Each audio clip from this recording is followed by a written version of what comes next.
fourth pride is on the move. Raptors hover over a withered carcass. But there is scent of fresher meat in the wind.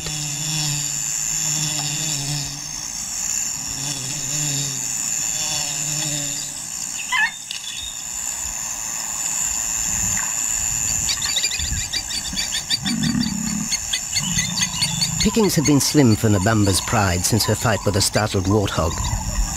The lioness is limping from the encounter. And even the pride's big male, Jabu, wonders when his next meal will come.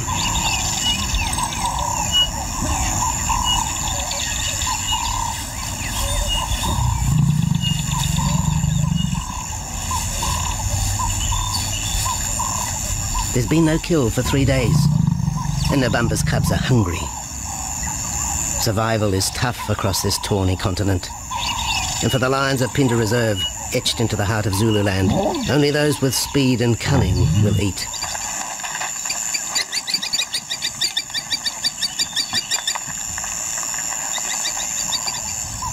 For this pride anyway, it's been a long time between meals.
Jabu had waited too long for his lioness to feed him.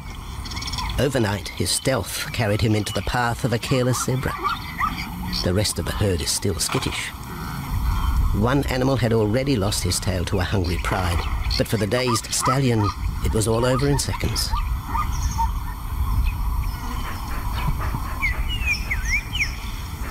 The big male watches his kill from a distance, exhausted by the chase, exhilarated by the sport.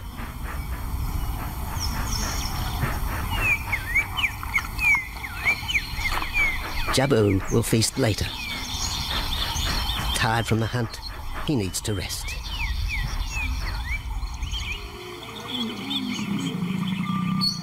But his prey will be safe. Few scavengers will risk the sudden return of the Lion King.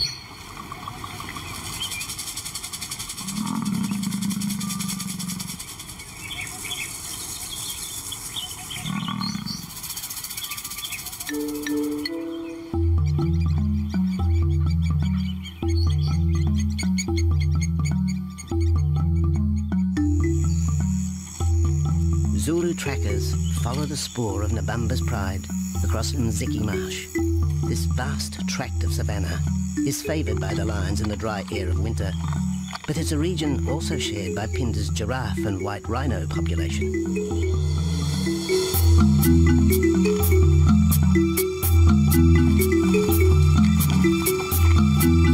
Through modern times, most of southern Africa's wildlife has been ravaged by hunting and habitat loss. Farmland, overgrazed and buffeted by domestic stock, has ripped the heart out of the original bush. The open, broad-leaved woodland, acacia bushveld, and wetland habitat had all but disappeared, taking with it the wildlife.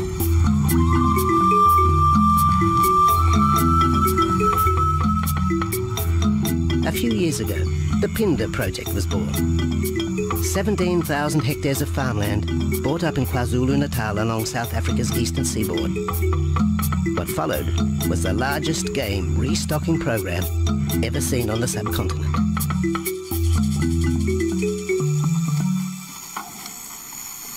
The land was overgrazed to a certain extent and it wasn't in very good shape. They put all these farms together, put a perimeter fence around it, and then brought in a lot of game. We brought in elephant, we brought in rhino. We started off with those sort of animals and then started with cheetah, bringing in cheetah onto the reserve, mainly to get them used to the area before the lions came on, because the lion is a more superior predator as such and would dominate the cheetahs. We wanted to get them settled first before the lions came in.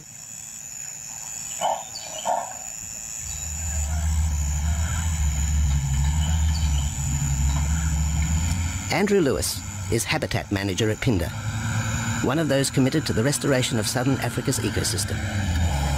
Phinda is the Zulu word for return, and the aim of his company, Conservation Corporation Africa, is to return the land to its traditional wildlife and at the same time restore the habitat to its original state.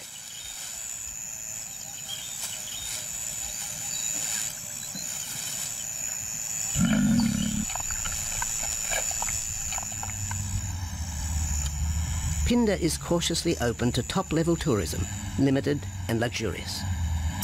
Dreams of extending the green frontier require funds, and the reserve's lion pride has already earned its keep.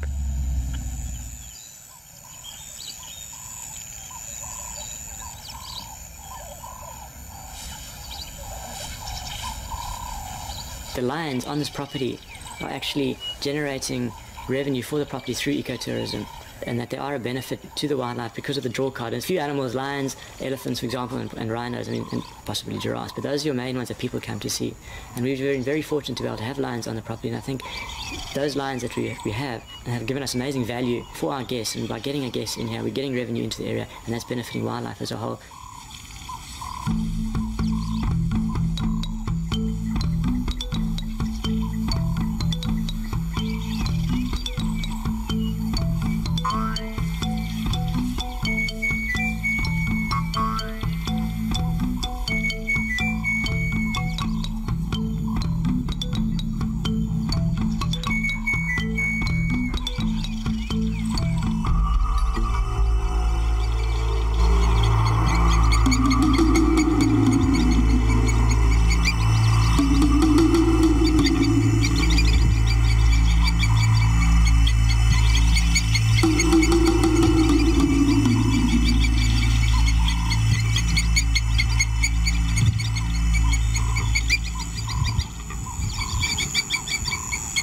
Jabu has returned to his kill. He licks the bloated carcass, but still there is no feeding. Lions will gloat over their prey, delaying the first bite until the meat ripens. For Jabu, the prospect of the meal is to be relished as much as the eventual feast.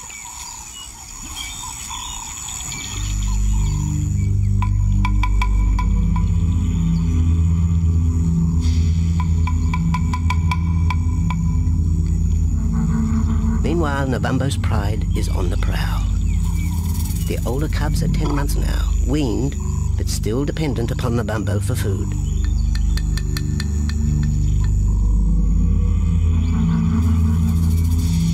The cubs are learning to stalk, but they won't kill for another 6 months. Young male lions are usually ejected from the pride when they are about 2 years old. Fending for themselves, they form hunting groups with other isolated males. Nabambo's cubs aren't sure what to do with prey so close, but the lioness isn't far behind. Their time for hunting will come. Nabambo's 4-year-old daughter also lives with the pride.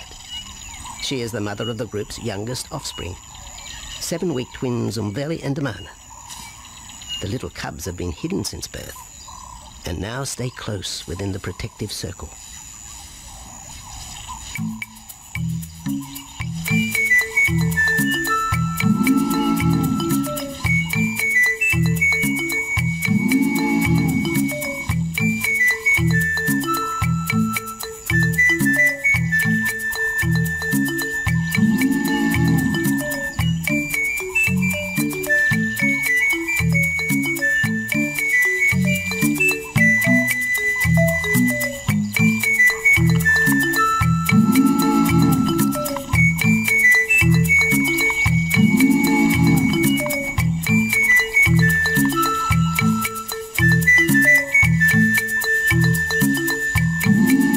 babu has little time for his small cub. When he is older, the mana will hunt with his father, but for the moment, the big male has nothing to do with his young son. Dejected, the cub finds solace among his siblings.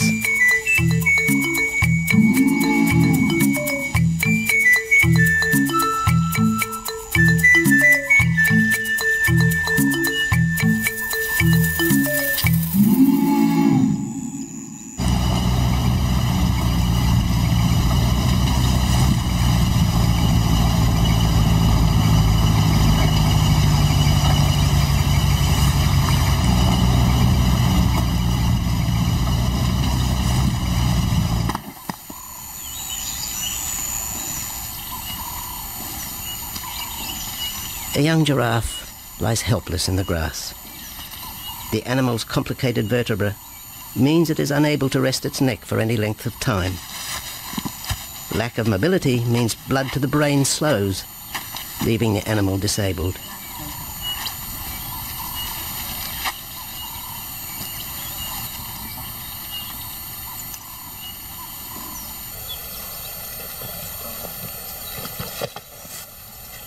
Efforts to lift the head fail, and rather than leave the giraffe vulnerable to predators, the young bull is shot by rangers.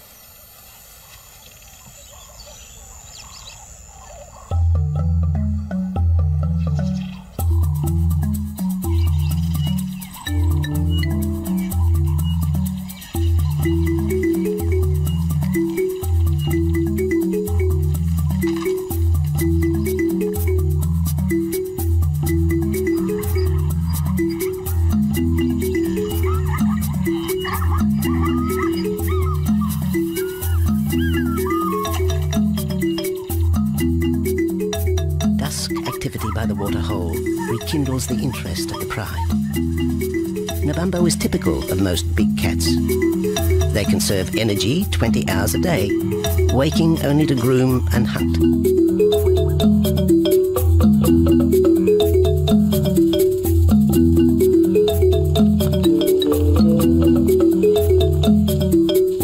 The lioness shows little sign of her injured leg, but the tusks of the warthog have torn sinew and muscle, slowing her in the pursuit of prey.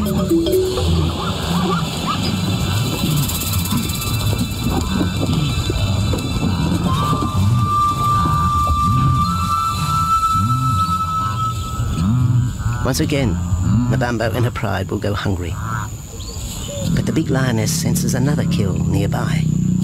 A young giraffe slain by humans will provide meat for her cubs. Leaving the pride, Nabambo follows the scent.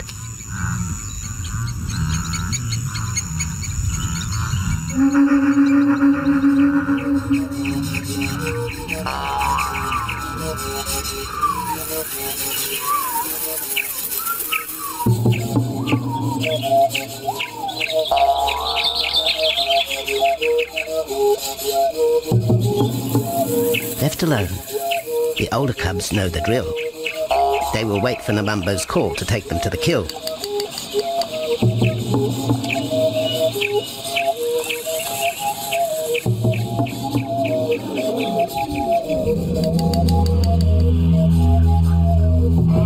The day moves into shadow.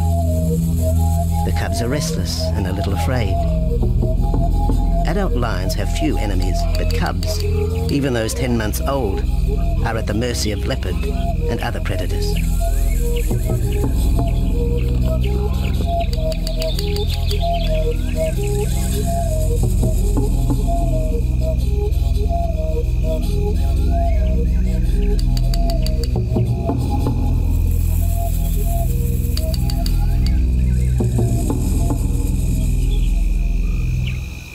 Nabambo has reached the kill, but her daughter is there first. Even though females hunt together, rivalry for the prey is fierce.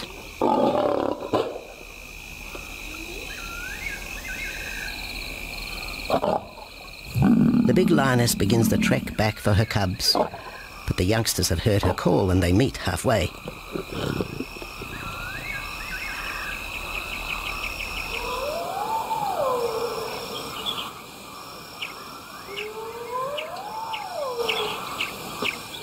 Nabambo settles herself in the long grass. The cubs are unfamiliar with her behaviour.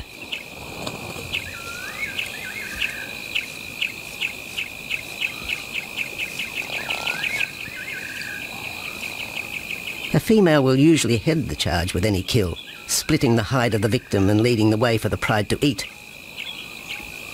But there is human scent around the giraffe, and the big lioness is cautious. She watches her cubs, hidden, alert to any potential threat.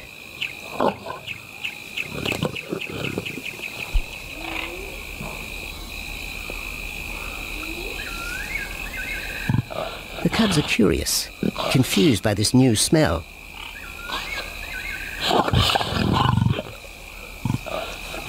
The lioness moves in for a final check, but she has already made up her mind. The carcass is tainted.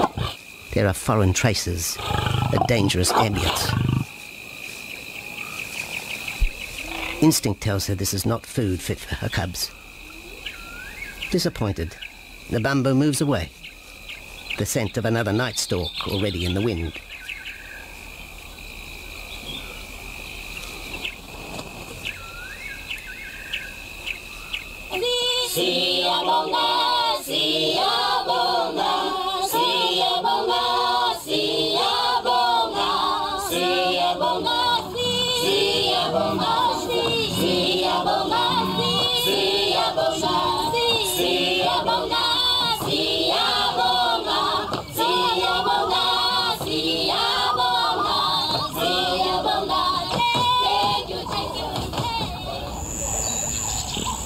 After 2 days, Jabu has returned to his kill with another younger male.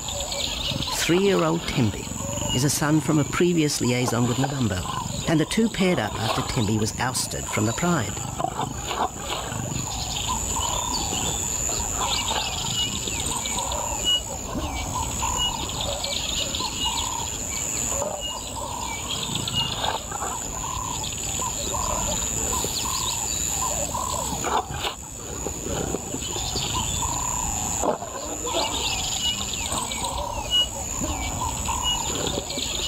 Pride males are lazy and will gladly let the females track down prey. But the theory that males won't hunt is a fallacy. Any hungry male will hunt for himself when no free lunch is provided by the lioness, hyenas or other predators.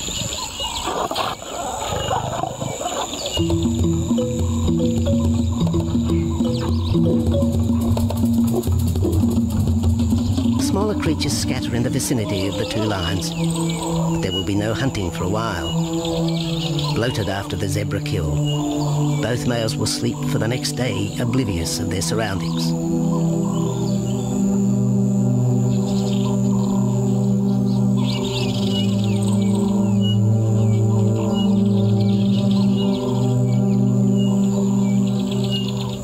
Lions hunting in pairs or groups have a success rate of around 30% in daylight, but studies show single hunters are more successful at night.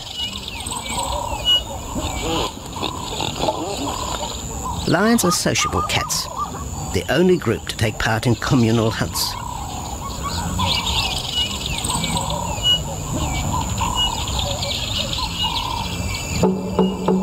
Ambush is an important part of the lion's strategy. Often one pride female will round up the prey from the front, driving it towards a second lioness.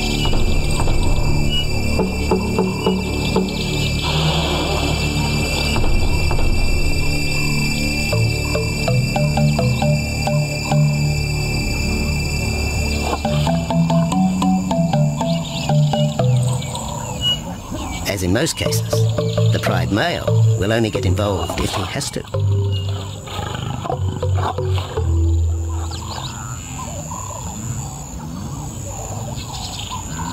Accidents involving humans are rare in southern Africa's game reserves. Our primal fear of being eaten has been well documented, but in fact, lions seldom attack if they're not provoked. At Phinda, great care is taken to limit the number of people viewing game. Emphasis is placed on causing the animal as little stress as possible.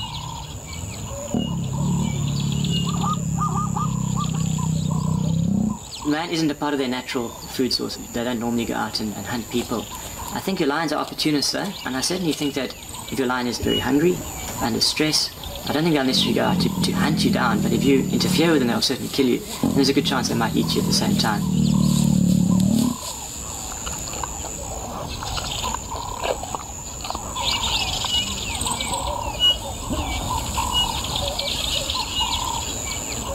With all animals, it's how you treat them is what's the reaction you're going to get back from them. Certainly at Pinda, all our guides go through a training course and they're all brought up to a certain standard. There is a certain operating ethic with regards to viewing animals, and we certainly try and be as sensitive to the animals as possible.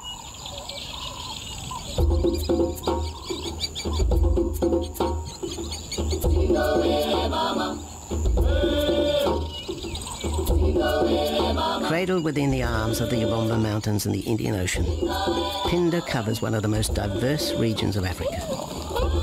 Here are found 7 different ecosystems, from palm savanna and bushveld to rare sand forest and dense thorn bush, all restored from the pastoral belt which had swept down the east coast.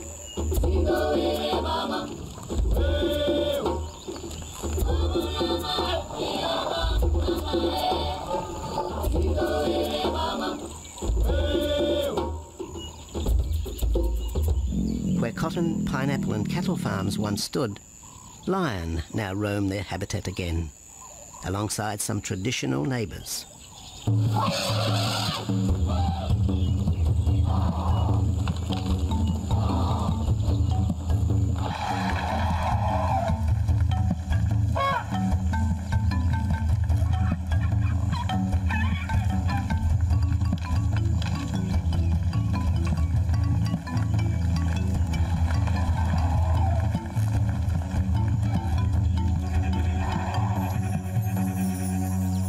Pinda sees its responsibility to the region extending beyond restoration of habitat and wildlife.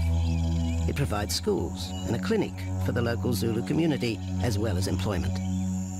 In the eyes of Andrew Lewis, essential ingredients for a successful operation. It's very important to involve the communities around your reserve because they have to benefit as well. There's no point in just taking land, get some investors to invest in it, but if you don't allow the people who are on the periphery of that reserve to benefit from it, you're going to have an immense problem with poaching, and they're going to cut your fences down, and you're just going to have an uphill battle.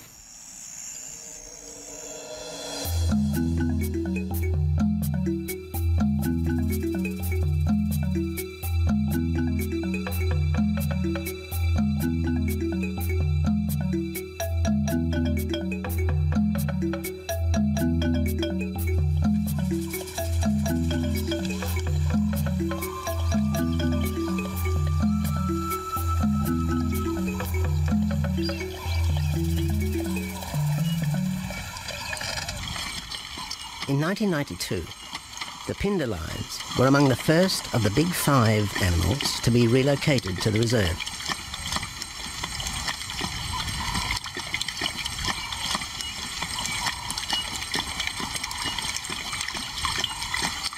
The original pride came from the northern province of South Africa, a vast scrubby region flanked by the ragged Drakensberg Mountains near the Mozambique border.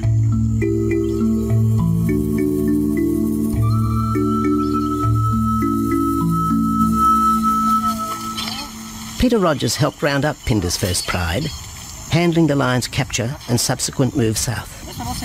Today, he's head vet at the Hoedspruit Research and Breeding Centre for Endangered Species, overseeing its cheetah breeding program.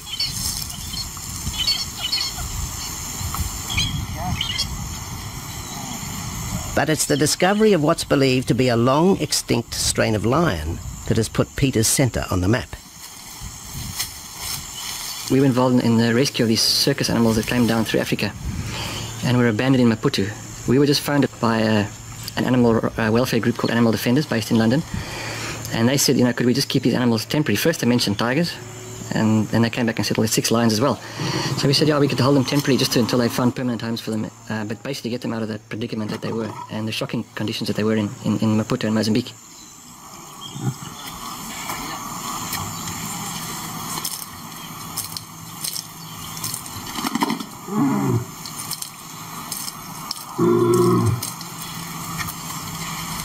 When the lions arrived at the breeding centre, Their size, pale colouring, and the male's thick black belly mane put them into the category of the Cape or Barbary lion, not seen in the wild since the early 1920s. A few still exist in captivity, and a male and female were brought to South Africa from an Italian zoo for breeding purposes.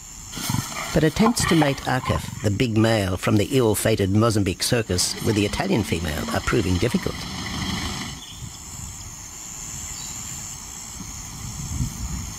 Arcaf is overprotective, even preventing the lioness from eating when the meat truck arrives.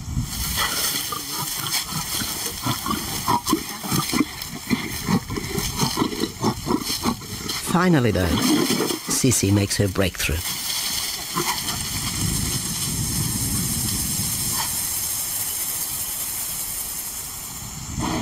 We'll see you up in the front there, Mark. You're going to go to that sort of middle central area. Where are you going to go? In the next enclosure, Arturo, the Italian Barbary male, is about to be sedated. His attention to his sister Cece through the fence is hampering mating efforts, and Peter Rogers is keen to move the big male. He shoots the dart into Arturo's rump. Arturo has been sterilized, but while his breeding days are finished, he'll live out his days at the centre. 1.5 minutes now, so... His female companion, another Barbary from the Mozambique circus, is drawn away by the meat truck.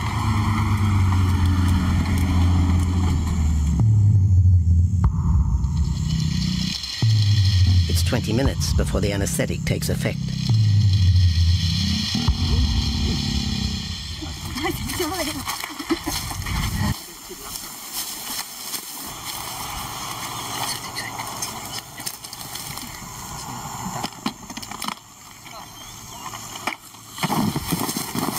It's nice to be the supervisor.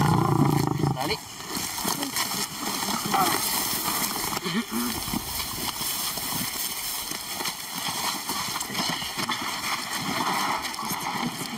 You'll need all your help at the bottom just to put him back into the cage, okay? One, two, three. Yeah.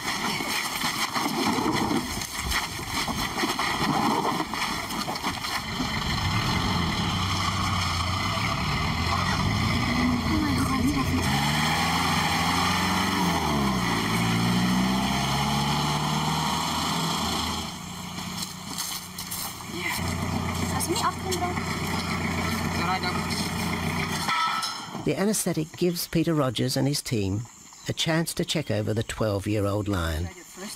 He'll spend a few weeks in this cage before being returned to his enclosure for observation. I still want to inject him and everything, Mark.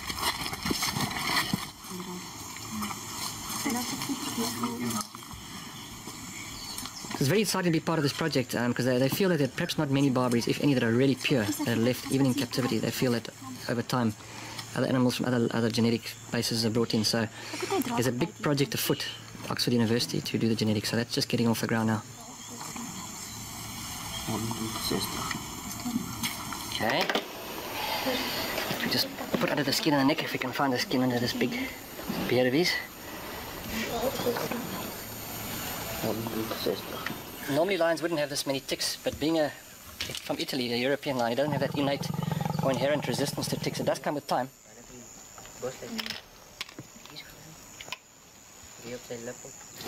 Like a bit of a bit like this. What we can do is put him in there and roll him over inside there. Immediate term now is to get these ones to breed, and we'll take it day by day from there and see how it goes. But the prime object initially was just to get these animals back into good health, and it's developed into something a lot bigger.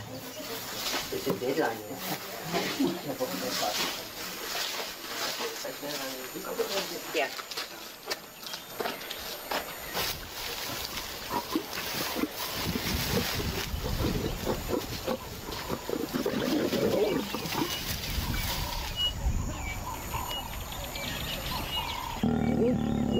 While the breeding centre's lions are healthy, it's not the case a few kilometres away in the Kruger National Park, where TB has ravaged half the population. Infected buffalo have been blamed for the outbreak, primarily in the south of the park, and attempts are being made to fence off the diseased area.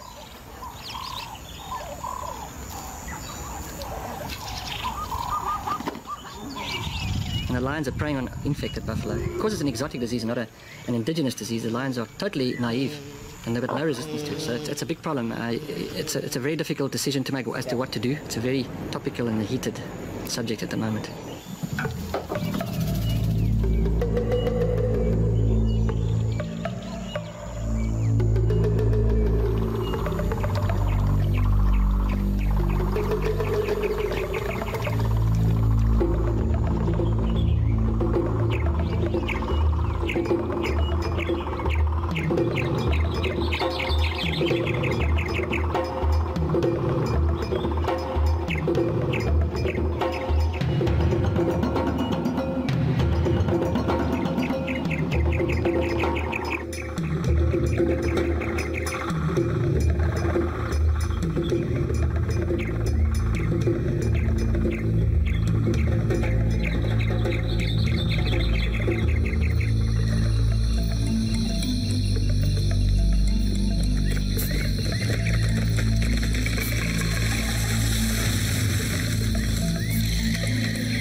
Back in Phinda, the night stalk has begun.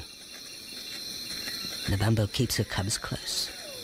They're hungry, but tonight only impala can be tracked down, a morsel for the lioness. Food is scarce at this time of year, so the pride's territory covers a large area. Lions can only afford to be territorial where there is a reliable supply of game.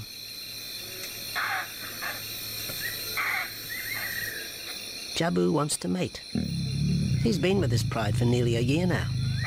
But Nabambo would prefer a larger group of males around her. Eventually, though, Jabu will have to join forces with other males to have a chance of keeping this pride. The big male is only 7 years old and a fine specimen, weighing in at just under 200 kilograms. For the moment, he's secure. Although tonight, Nabambo has hunting on her mind.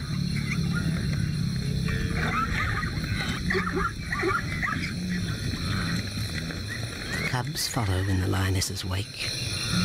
If there is a kill, she will feed first. Often, weak cubs lose out to a hungry mother. High juvenile mortality rates are the result of lean times.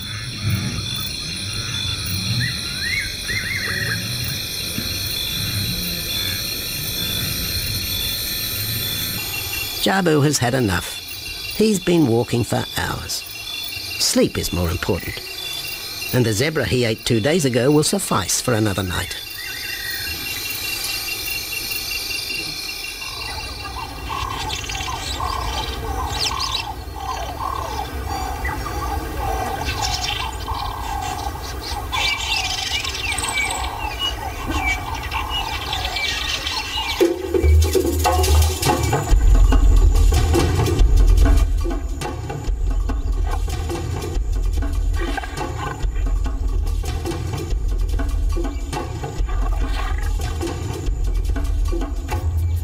Nabambo has made a kill, a young Nyala buck.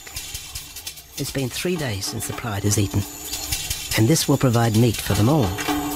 But the lioness will eat first.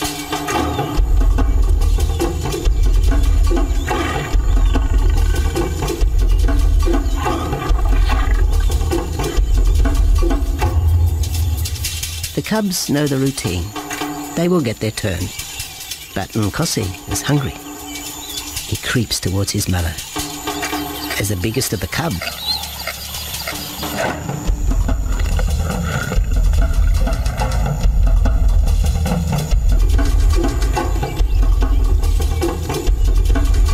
Nkosi watches. A lioness can eat more than 20 kilograms in a single sitting. This could be a long wait for the little cub. Nkosi approaches the kill cautiously. Sometimes a lioness will turn on her cubs, but today Nabambo is pleased with her efforts.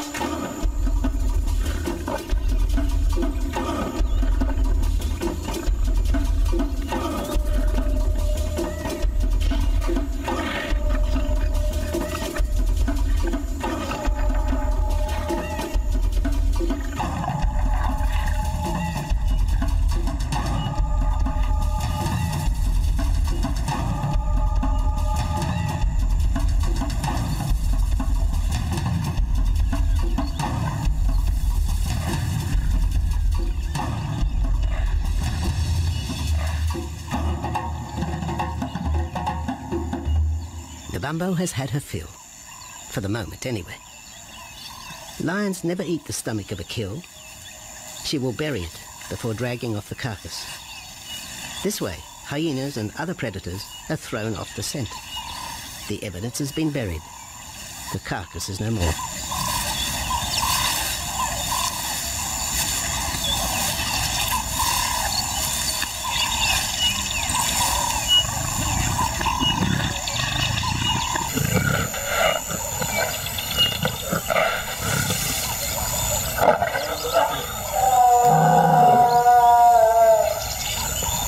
Nabambo's daughter hears the call.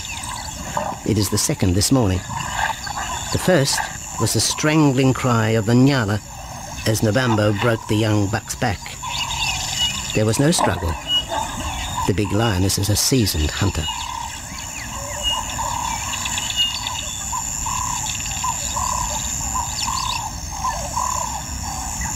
The rest of the pride will feast on the carcass after Nabambo retires. But first, they will drag it into the bushes, away from prying eyes, away from raptors already circling the kill scene.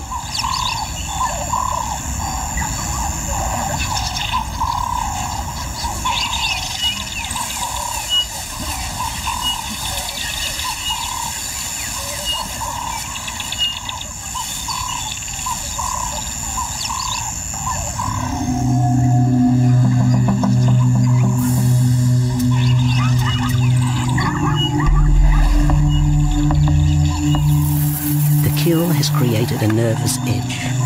Even the hippo, its bad temper legionary, is flustered, anxious to protect its waterhole. Wildebeest are a favourite prey for lions. Naturally, they feel vulnerable. But for the pride, there is no agitation. Gorged, they will sleep for the next day. Even Mveli and Damana, the 7-week twins, have tasted blood for the first time. But it will be many months before they take part in a hunt. For the moment, they just want to play with Nkosi.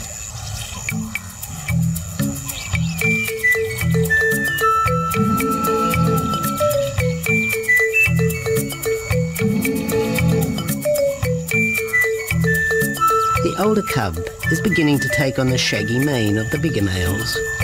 Within 18 months, he will be hunting with them, competing for his own pride. In the meantime, though, he has to contend with his young siblings.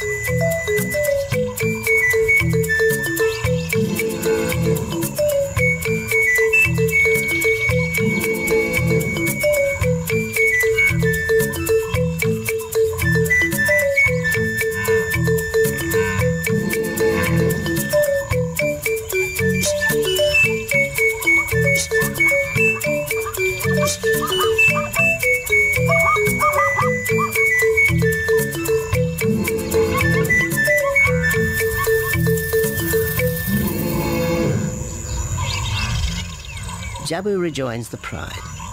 He has missed out on the kill, but he didn't share his zebra with the rest of the pride the previous day.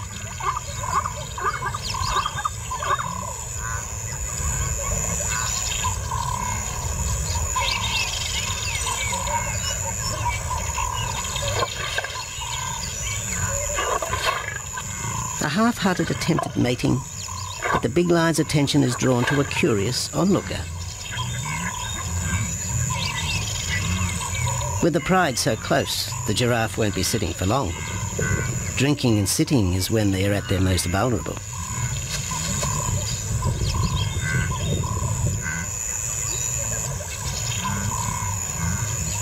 Jabu keeps an eye on his group.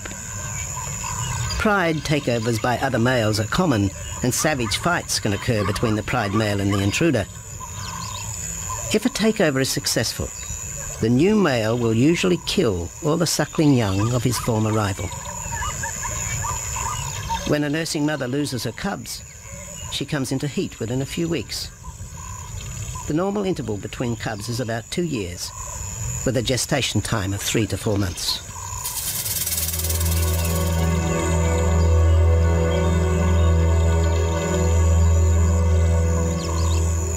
Jabu marks his territory, but it may soon be all in vain. A fresh infusion of lion genes is necessary to avoid the effects of long-term inbreeding. It's likely Jabu and his son Tembi will be swapped for males from another game reserve. This will broaden the bloodlines of future lions and avoid the genetic risks currently facing the pride at Phinda.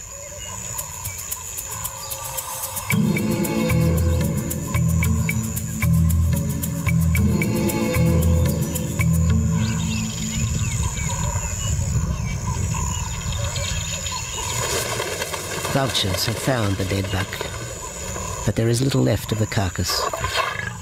November and her pride have eaten. The big lioness tries to dislodge Nyala fur from her teeth. Tomorrow, the next day, there will be another kill. November's cubs will grow up strong.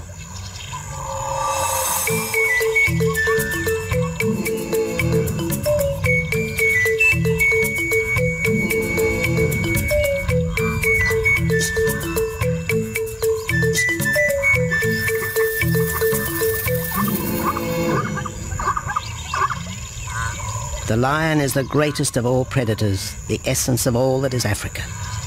And yet, there are fewer than 50,000 left in the wild. The future for the species lies in managed reserves such as Phinda. Here in Zululand, the lion roams free for the first time since the beginning of this century. At Phinda, the philosophy has always been simple. Africa's wildlife land, undervalued and underutilized, is the continent's most precious natural resource.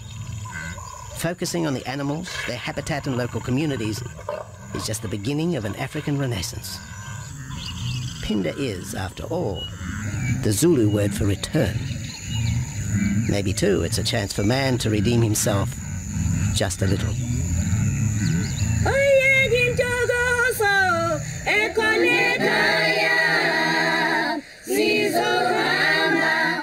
Hallelujah.